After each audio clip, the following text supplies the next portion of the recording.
Good evening, everybody.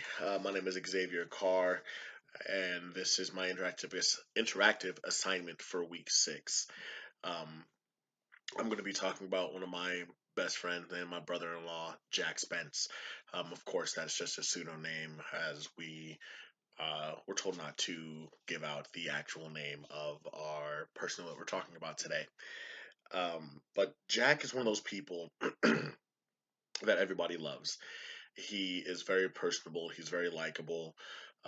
He can talk to anybody for hours and talk to them about their aspirations, their life, their goals, their what they like to listen to, their faith, all of that stuff. He's just that guy. He has no fear when it comes to that.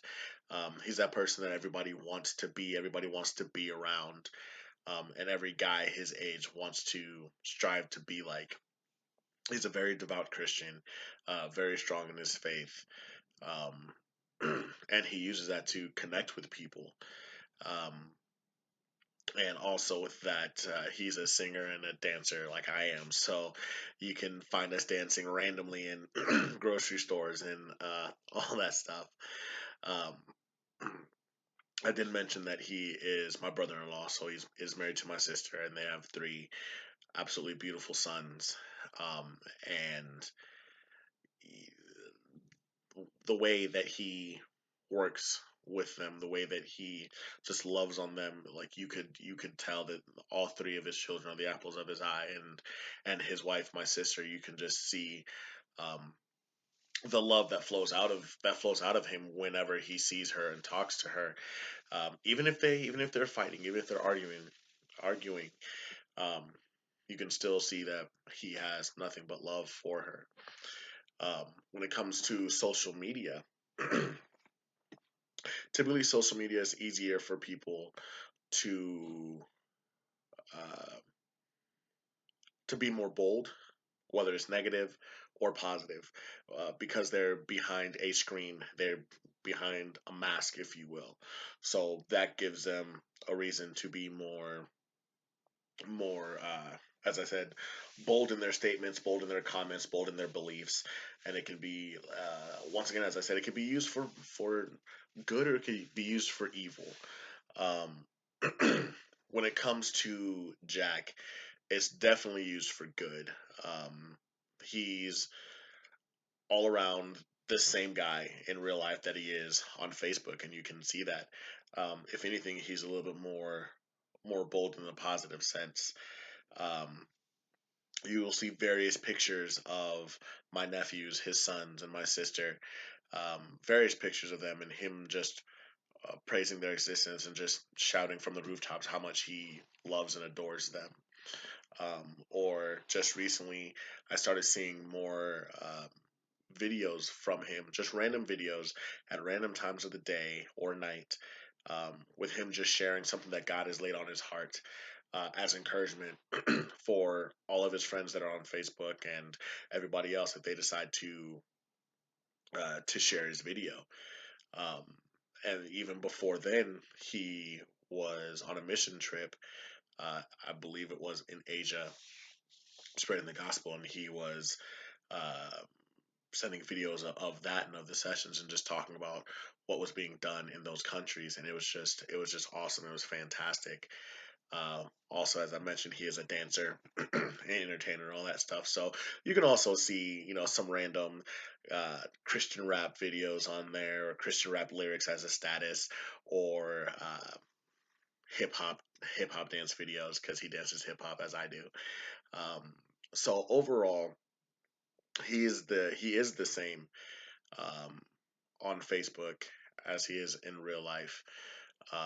He's very uh, he's very raw. He's very real.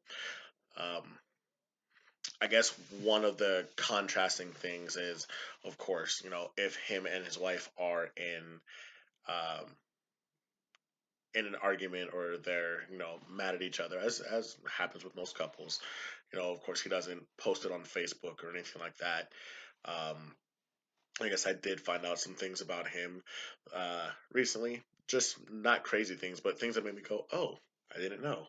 Um, everybody has a private life. Has they don't tell everybody everything, um, and whatnot. But still, overall, Jake is across the board um, the same in real life as well as social media. He grew up in a Christian household.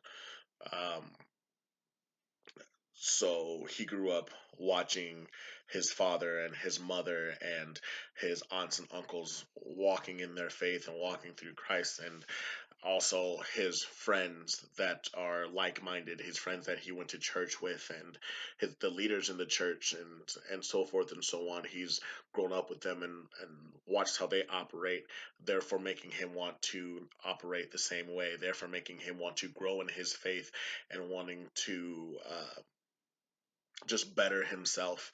And that's kind of what Albert Bandura talked about when it comes to the social cognitive theory. It's basically the theory of I call it monkey see, monkey do, but basically the theory of um, letting what you see and what you observe shape your behavior, and just shape your lifestyle. And that's really what happened with Jake. Is he watched his father, who was also a devout Christian, his mother as well, and his aunts and uncles and everybody in the church. He just sat back and observed um, how they were, how they moved, how they acted, both when they were at church and then when they were outside of church. And he shaped his behavior and his lifestyle based on that. Um, it takes me back to Bandura's Bobo doll experiment, where they had two sets of kids in different rooms, and they had an adult come to a Bobo doll, kind of like a Weeble Wobble, Weeble Wobble, and they all fall down. Um, the first adults, they were playfully playing with Bebo, and as young children do, just kind of being gentle and whatnot. And then there was another set of adults that were being very violent towards Bobo, and they were kicking and punching and throwing um, and showing aggression. And the experiment was to see how the children reacted. So the children that saw the adults being gentle and playful with Bobo did the same thing. They went in and they were playful with Bobo, and they were gentle and they were having fun. Whereas the children that saw Bobo, or that saw the adults being aggressive towards Bobo, showed that aggression. As soon as they came in the room, they started aggressively hitting and kicking Bobo and just showing that anger and aggression towards him. And so that's where I came up with the monkey see monkey do effect, and the social cognitive theory is the fact that uh, we can learn based on what we see. We can shape our mindset based on what we observe and our behavior on what we observe, and that is what Jack did um, within his life. He learned from what he observed and what he saw, what he witnessed, and he shaped and molded his life and his behavior with that. So, thank you guys so much for listening. That is my assignment on my best friend and brother-in-law, Jack Spence. Have a great rest of your evening.